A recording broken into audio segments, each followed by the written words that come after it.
Josué 20, empezando en el versículo 1 y leyendo todo el capítulo y también el capítulo 21. Habló Jehová a Josué diciendo: habla a los hijos de Israel y diles: señalaos las ciudades de refugio, de las cuales yo os hablé por medio de Moisés, para que se acoja allí el homicida que matare a alguno por accidente y no a sabiendas, y os servirán de refugio contra el vengador de la sangre. Y el que se acogiere a alguna de aquellas ciudades se presentará a la puerta de la ciudad y expondrá sus razones en oídos de los ancianos de aquella ciudad. Ellos le recibirán consigo dentro de la ciudad y le darán lugar para que habite con ellos. Si el vengador de la sangre le siguiere, no entregarán en su mano al homicida, por cuanto hirió a su prójimo por accidente y no tuvo con él ninguna enemistad antes. Y quedará en aquella ciudad hasta que comparezca en juicio delante de la congregación y hasta la muerte del que fuere sumo sacerdote en aquel tiempo. Entonces el homicida podrá volver a su ciudad y a su casa, a la ciudad de donde huyó. Entonces señalaron a Cedes en Galilea, en el monte de Neftalí, Siquem en el monte de Efraín y Kiriat Arba, que es Hebrón, en el monte de Judá. Y al otro lado del Jordán, al oriente de Jericó, señalaron a Becer el desierto, en la llanura de la tribu de Rubén, Ramot en Galad de la tribu de Gad y Golán en Basán de la tribu de Manasés.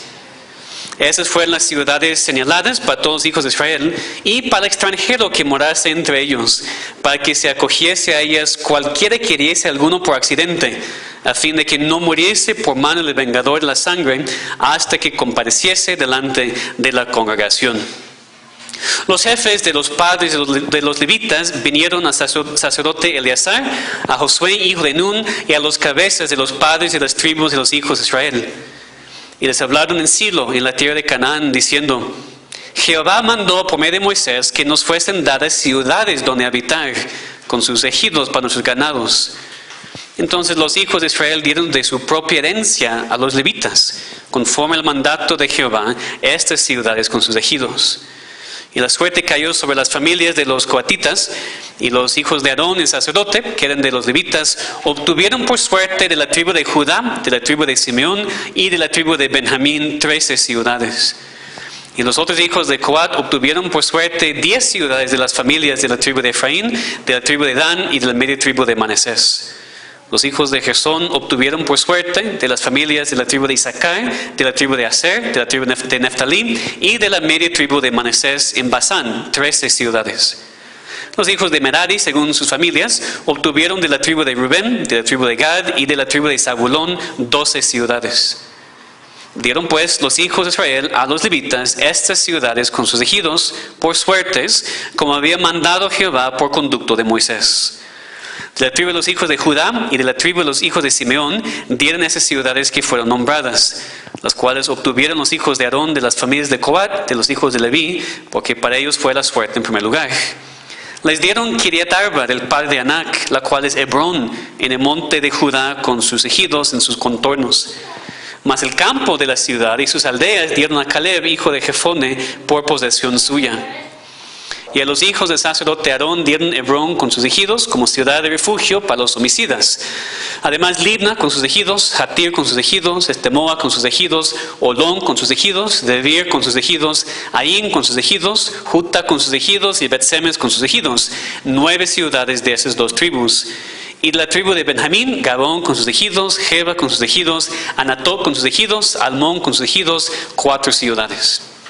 Todas las ciudades de los sacerdotes hijos de Aarón son 13 con sus ejidos. Mas las familias de los hijos de Coat, levitas, los que quedaban de los hijos de Coat, recibieron por suerte ciudades de la tribu de Efraín. Les dieron Siquem con sus ejidos en el monte de Efraín como ciudad de refugio para los homicidas. Además Geser con sus ejidos, Kipsaim con sus ejidos y Bet-Orón con sus ejidos, 4 ciudades. De la tribu de Dan, el Teque con sus ejidos, Gibetón con sus ejidos, Ajalón con sus ejidos y Gat-Rimón con sus ejidos, 4 ciudades. Y de la media tribu de Manasés, Tanak con sus ejidos y Gat-Rimón con sus ejidos, 2 ciudades. Todas las ciudades para el resto de las familias de los hijos de Coat fueron 10 con sus ejidos. A los hijos de Gersón, de las familias de los levitas, dieron de la media tribu de Manasés a Golán en Basán con sus ejidos como ciudad de refugio para los homicidas. Además, Bestera con sus ejidos, 2 ciudades. De la tribu de Isaacar, Sison con sus ejidos, Daberá con sus ejidos, Jarmuk con sus ejidos y Enganim con sus ejidos, 4 ciudades. De la tribu de Aser, Misael con sus ejidos, Abdón con sus ejidos, Elcat con sus ejidos y Rehob con sus ejidos, 4 ciudades.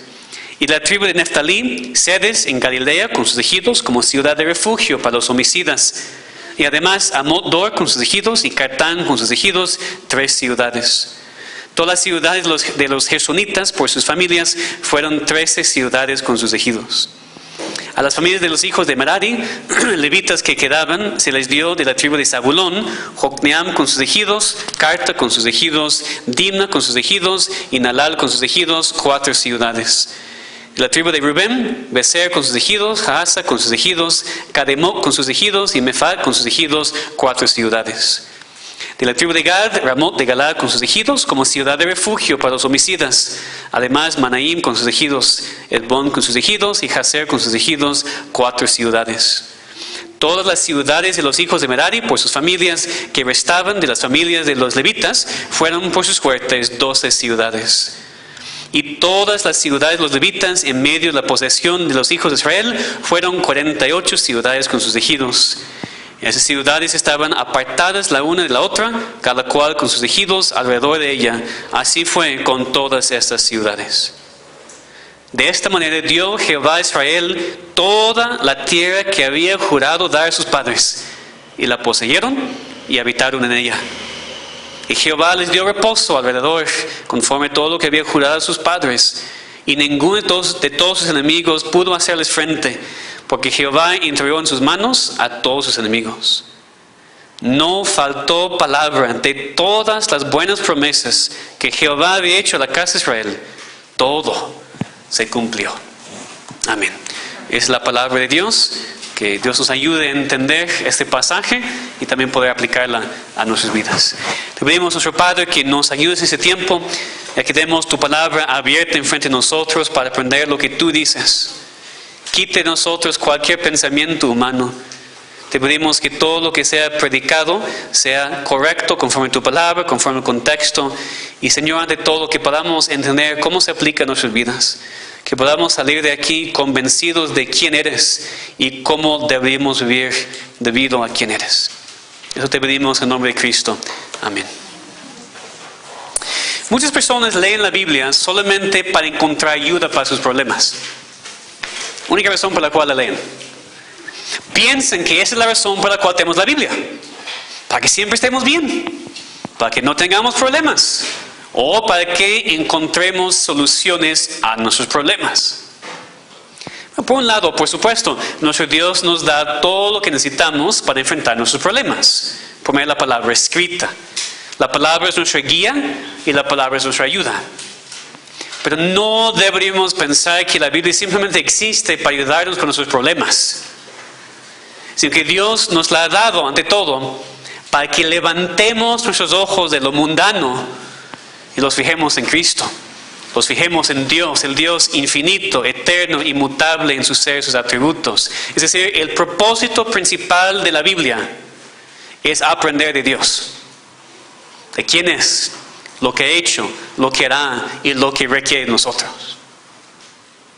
Y mientras aquí en la iglesia hemos estudiado la Biblia juntos por años, hemos estudiado libros enteros de la Biblia, un tema que hemos visto una y otra vez es que Dios es justo. Dios es un Dios de justicia. Es un Dios que castiga justamente al pecado porque es blasfemia ante sus ojos. Que Dios es justo también es un atributo que vemos muy claramente en el libro de Josué. Hemos visto cómo Él ha destruido a sus enemigos, quienes persistían en su idolatría y rechazo de Él. También cuando su propio pueblo ha pecado, hemos visto el castigo. Y ustedes pueden verlo más en el libro de Jueces, lo que sigue debido a las consecuencias del pecado en el libro de Josué. Específicamente en nuestro pasaje, en el capítulo 20, vemos que Dios es justo porque toma muy en serio el tema de la vida y la muerte. O sea, hay consecuencias siempre, aun cuando es una muerte accidental, aun cuando es homicidio involuntario. No simplemente se puede excusar es siempre algo muy serio quitar la vida. La persona aquí que mató a otra persona, aún por accidente, no podía simplemente continuar con su vida como antes, sino que había consecuencias. No hay ninguna duda de que Dios es justo. Dios es justo. Nunca debemos olvidarlo. Pero Dios también es un Dios misericordioso. Un Dios de gran misericordia. La Biblia también revela ese atributo una y otra vez. Y es lo que vemos también en esos 2 capítulos. Es el énfasis de esos 2 capítulos del libro de Josué. Dios es un Dios de misericordia. Dios es justo, por supuesto. Pero también siempre muestra su misericordia para con su pueblo. Entonces necesitamos conocer a Dios conforme a su propia palabra, porque la tendencia, ser humano, es nada más enfocarnos en un solo atributo de Dios, que normalmente es su amor. Todos quieren que Dios les ame. Entonces sí, yo creo que Dios es amor, pero olviden que también es santo, soberano y justo, y está airado con el pecador todos los días. No quieren pensar en eso. Pero también puede ser al revés. Una persona puede tener muy fijado en mente que Dios es justo, olvidar que también es misericordioso. Eso también es un error. Necesitamos conocer a Dios conforme a todos sus atributos. No podemos quitar atributos de Dios y pensar que todavía estamos creyendo en el Dios verdadero. Dios es justo, pero Dios también es misericordioso, muy misericordioso para con su pueblo. Dios mismo dijo eso a Moisés en Éxodo 34. Jehová, fuerte, misericordioso y piadoso, tardo para la ira y grande misericordia, ¿verdad? Que guarda misericordia a millares, que perdona la iniquidad, la rebelión y el pecado. 3 veces en ese pasaje dice misericordioso, misericordioso, misericordioso. Así es nuestro Dios. Y por eso Cristo mandó a sus discípulos en Lucas 6 a ser misericordiosos, así como su Padre es misericordioso. Y vemos este atributo de Dios mostrado muy claramente en su pasaje de hoy también.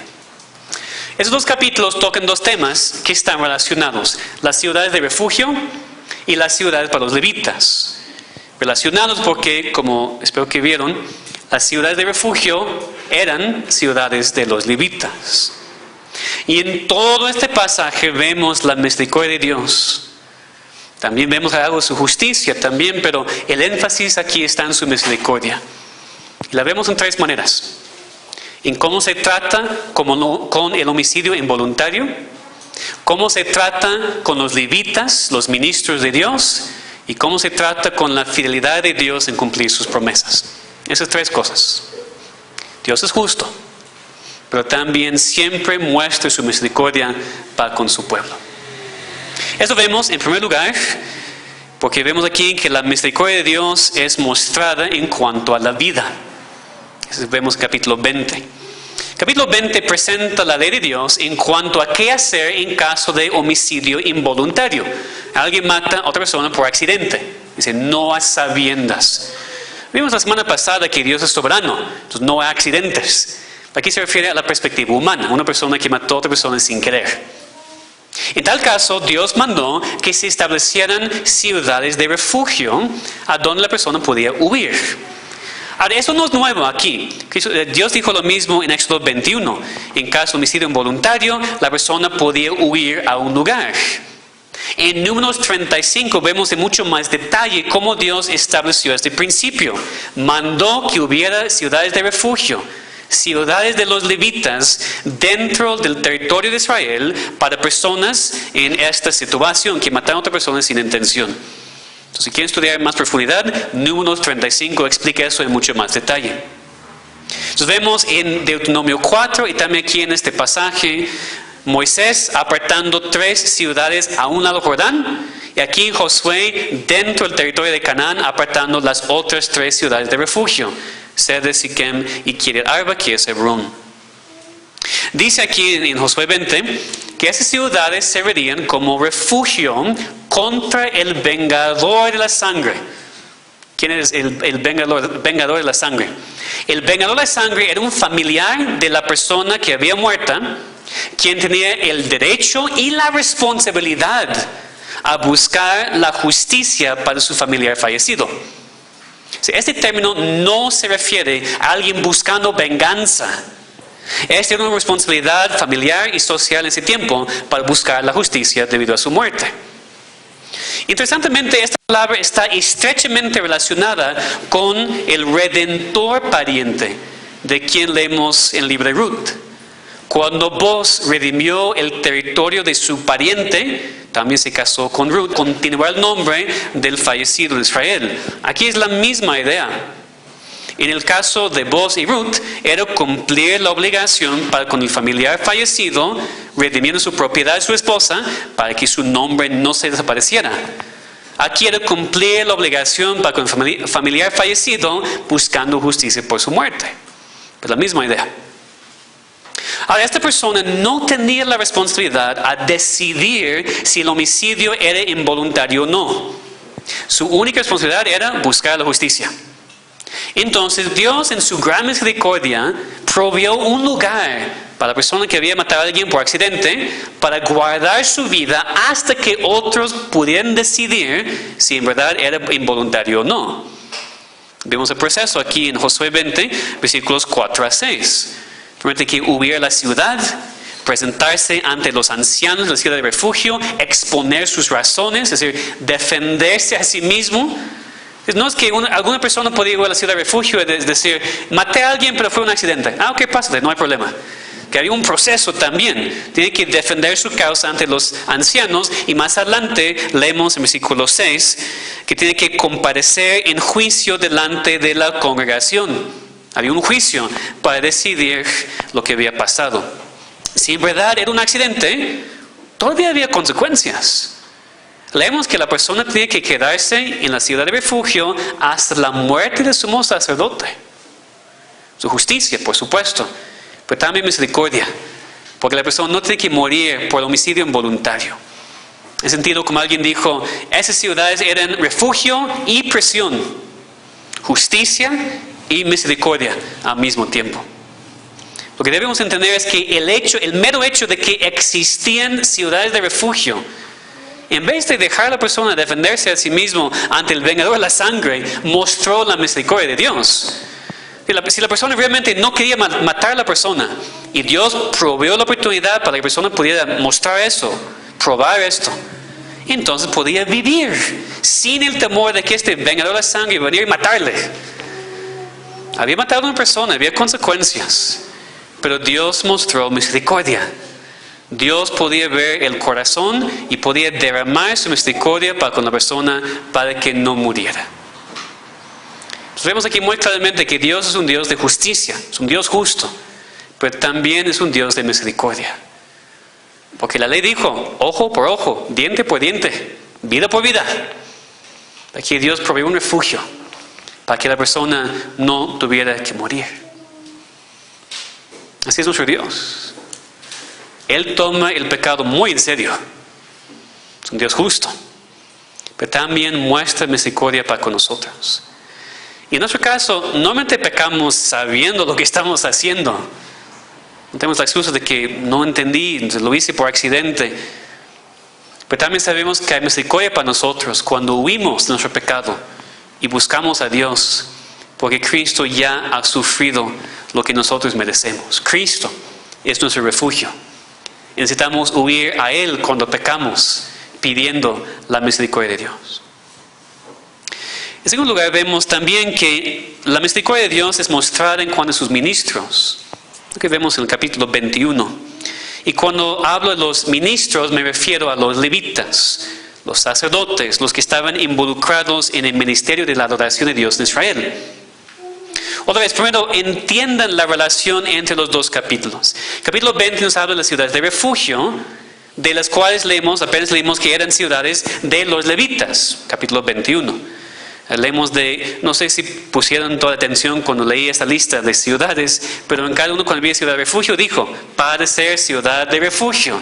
Ya vimos las 6 ciudades de refugio dentro de la posesión de los levitas. Y tiene mucho sentido.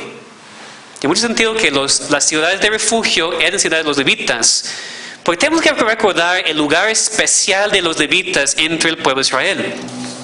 Algunos tienen la responsabilidad de servir en el tabernáculo, ofreciendo sacrificios, y todos tienen el privilegio de enseñar a la gente en cuanto a Dios. En mucho sentido que las ciudades a donde Dios iba a mandar a esas personas para refugio iban a ser ciudades de los levitas. Aquí también que recordemos la historia de Leví y los levitas. Que recordemos por qué su tribu no tenía su propio territorio. Recuerden otra vez que Leví, junto con su hermano Simeón, habían matado a los hombres de Siquem después de supuestamente hacer paz con ellos.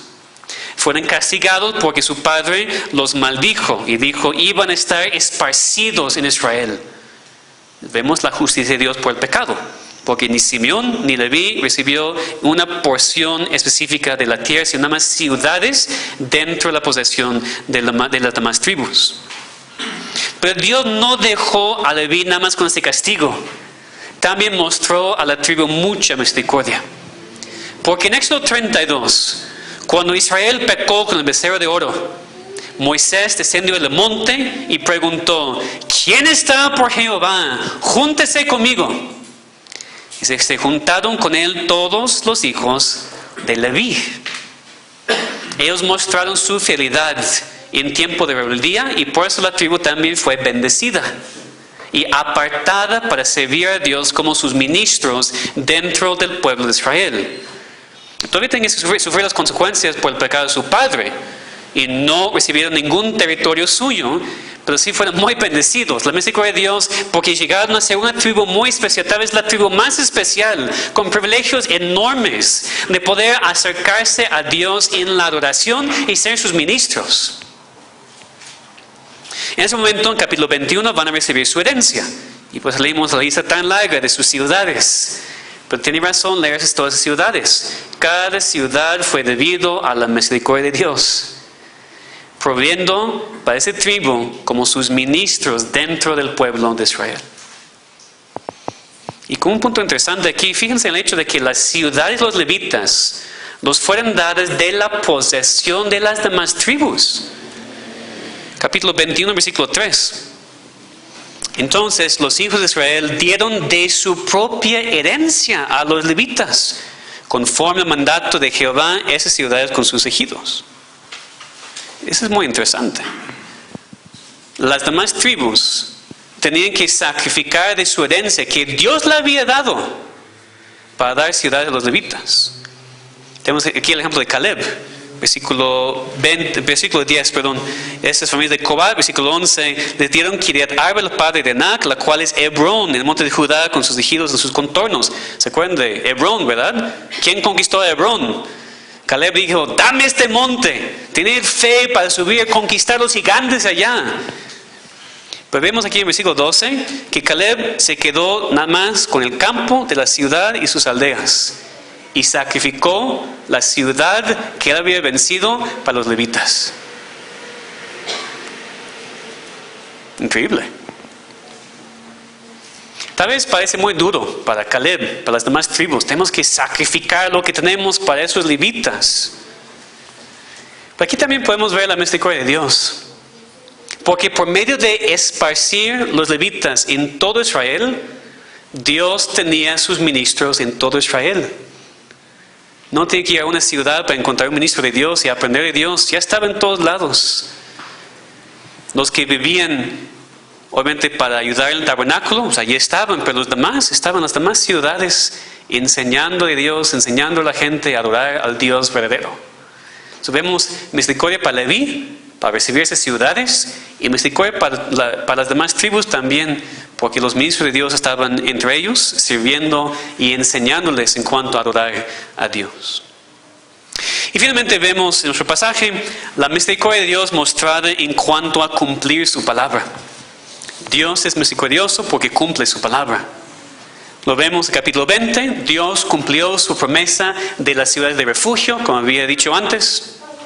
Dios había prometido esas ciudades, Dios había apartado esas ciudades antes con Moisés. Aquí cumplió su palabra.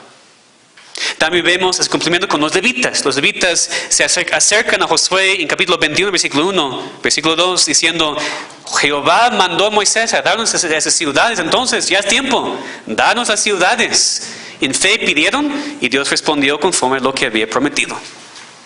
Y lo vemos muy claramente al final del capítulo, en versículos 43 a 45. Fíjense aquí en la misericordia de Dios en cumplir su palabra. De esta manera dio Jehová a Israel toda la tierra que había jurado dar a sus padres, y la poseyeron y habitaron en ella. Y Jehová les dio reposo alrededor, conforme a todo lo que había jurado a sus padres, y ninguno de todos sus enemigos pudo hacerles frente, porque Jehová entregó en sus manos a todos sus enemigos. No faltó palabra de todas las buenas promesas que Jehová había hecho a la casa de Israel, todo se cumplió. Pura misericordia. Israel no mereció nada. Ya hemos visto y seguiremos viendo, Israel es una nación rebelde, dura, pecaminosa.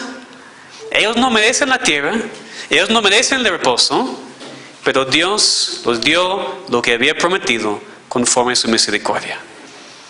En su justicia Dios no tiene que hacer eso. Dios puede haberlos castigado. En su misericordia Dios hizo lo que había prometido. Les dio toda la tierra, les dio reposo, y todo se cumplió de lo que había prometido. Ahora es lo que vemos en este pasaje.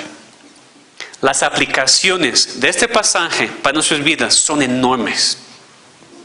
Primero, que pensemos en el valor de la vida.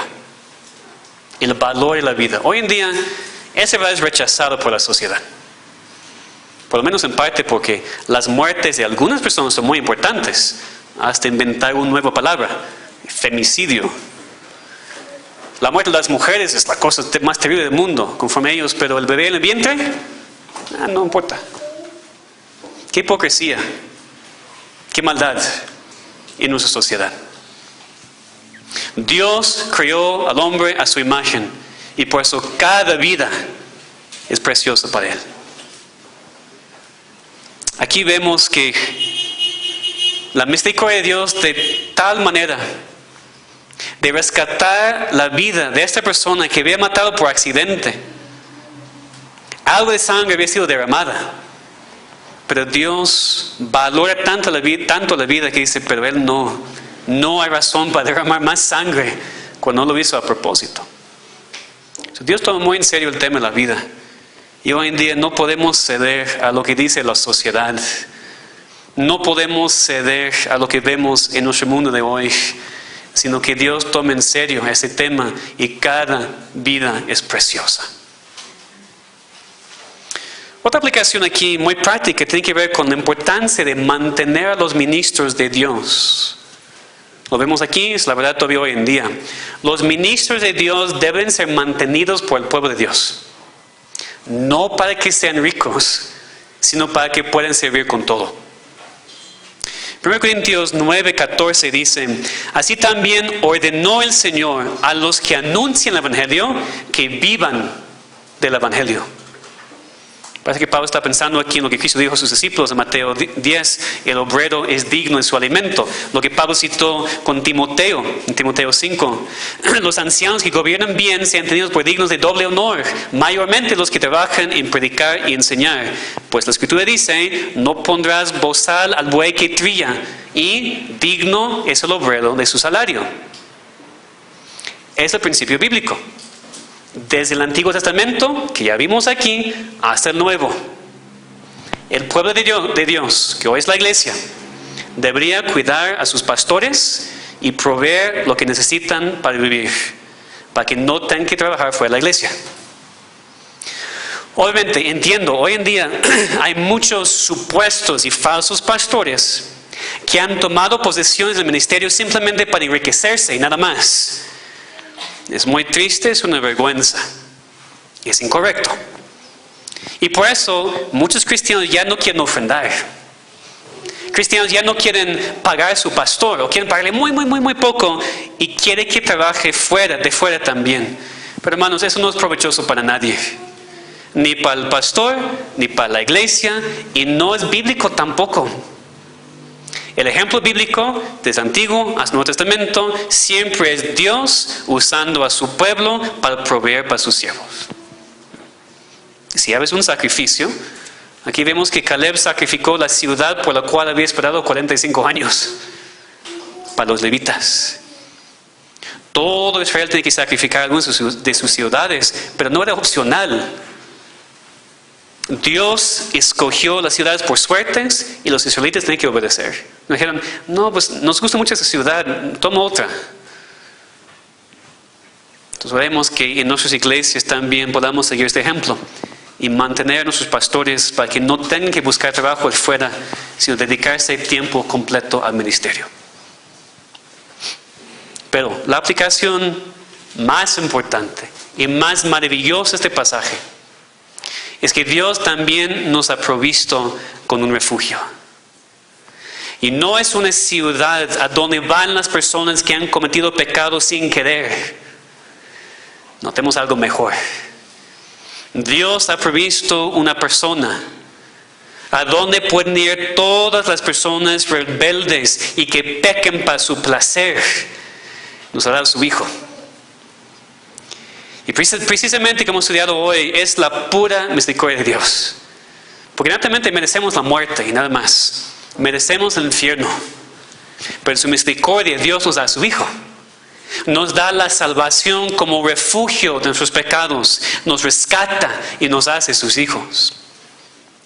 Ese refugio es, ante todo, para aquellos sin Cristo. Esta misericordia es para aquellos aquí que todavía andan en sus pecados sin alivio, sin esperanza. Si eso te describe, huye a Cristo. Que significa, ve tu necesidad de Él, reconoce tus pecados y huye al único que te puede salvar. Eso requiere la fe, por supuesto, porque tú puedes preguntar, pero si hago esto, ¿me va a recibir? Sí te va a recibir. Porque a diferencia que el pasaje aquí, no tienes que entrar a una ciudad y presentar tu propio argumento y defender tu propia causa. Nada más vienes rogando a Dios que te salve por la obra de Cristo. Debido a su vida perfecta, porque no es perfecto, que te salve debido a su muerte, a la muerte de Cristo. Entonces vemos aquí que hay muchísima más misericordia en el Evangelio que en necesidades de refugio. Porque nosotros hubiéramos sido rechazados de esas ciudades conforme a sus requisitos. Porque sí pecamos a sabiendas. No son accidentes nuestros pecados, son nuestras decisiones de pecar en contra de un Dios santo. Pero Dios de todos modos nos ha aceptado. ¿Por qué? ¿Por nosotros? Por Cristo. Cristo nos protege del vengador de la sangre. ¿Quién es? Dios. Hemos ofendido a Dios y Él está buscando la justicia. Pero otro ya ha derramado su sangre para que no tengamos que hacerlo. El vengador de la sangre ha estado satisfecho. Y por eso no tenemos que pagar el precio porque Cristo lo hizo. Vemos a Cristo en todo este pasaje. También cuando sumo sacerdote. Recuerden, la persona aquí tenía que quedarse en la ciudad de refugio hasta la muerte del sumo sacerdote. Parece que Él representó todo el sistema sacrificial. Y había algo de expiación cuando murió. No por Él mismo, sino por los sacrificios que representó. Nosotros tenemos algo mucho mejor. Tenemos un mejor gran sumo sacerdote, quien sacrificó a sí mismo una vez para siempre por nuestros pecados. Debido a la muerte de Cristo, nuestro sumo sacerdote, nosotros tenemos perdón de nuestros pecados y la libertad para ser hijos de Dios. Entonces ven a Cristo, corre al refugio, reconoce tu pecado. En tu caso no es pecado involuntario, es pecado que cometes con ganas. Solamente hay refugio en Cristo. Solamente hay salvación en Dios. Y ven a Cristo ahora, antes de que sea demasiado tarde. En esa situación aquí, la persona que cometió el homicidio involuntario tiene que huir rápidamente a la ciudad de refugio. Porque si el vengador de sangre le alcanzó en el camino, adiós. Él no esperó, Él no dijo, bueno, voy a pasar más tiempo con mi familia, más tiempo con mis cosas, más tiempo en mi trabajo, antes de que yo me vaya. No, inmediatamente huyendo al refugio. Eso es lo que tienes que hacer. No sabes cuánto más tiempo tienes. Tienes que estar en el refugio antes de que te alcance tu muerte. Cuando mueres ya es demasiado tarde. Huye a Cristo rápido. Y cuando lo haces, te recibe y te va a dar su salvación. Por supuesto, si eres un cristiano, un hijo de Dios y ya has recibido esta misericordia en tu vida, recuerden que si Dios te mostró este gran tipo de misericordia en salvarte, ¿cuánto más quiere su Hijo? Dice Hebreos 6:18 que tenemos un fuertísimo consuelo, los que hemos acudido para decirnos de la esperanza puesta delante de nosotros. Entonces, por supuesto, hay esperanza en la salvación, hay misericordia en la salvación, pero también en cuanto a tu pecado actual. Entonces, cristiano, tú también huye a Cristo cuando pecas. Y en vez de huir lejos de Él, y esa es la tendencia, ¿verdad? Esa es la tentación. Sentimos la culpa y no queremos acercarnos a Dios. Pues si nos arrepentimos de nuestro pecado, sabemos que podemos acercarnos a Dios, porque no es por nada nosotros. No vamos presentando los argumentos. Dios, yo pequé, pero fíjate lo que voy a hacer para arreglar todo eso.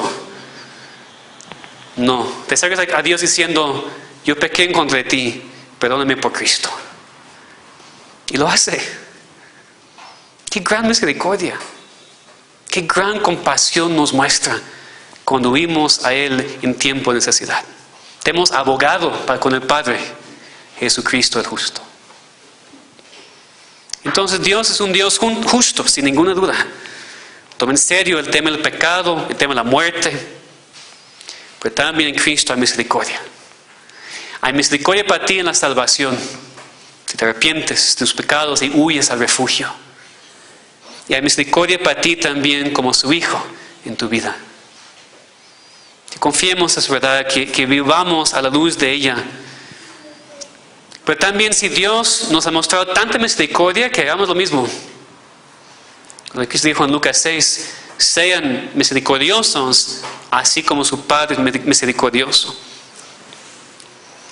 Deberíamos mostrar esa misericordia para con todos.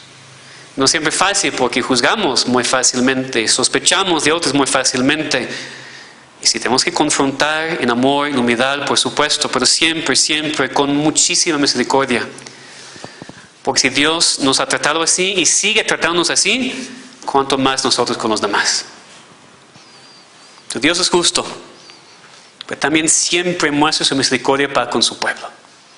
Que confiemos en su promesa y que vivamos conforme a su ejemplo. Vamos a orar.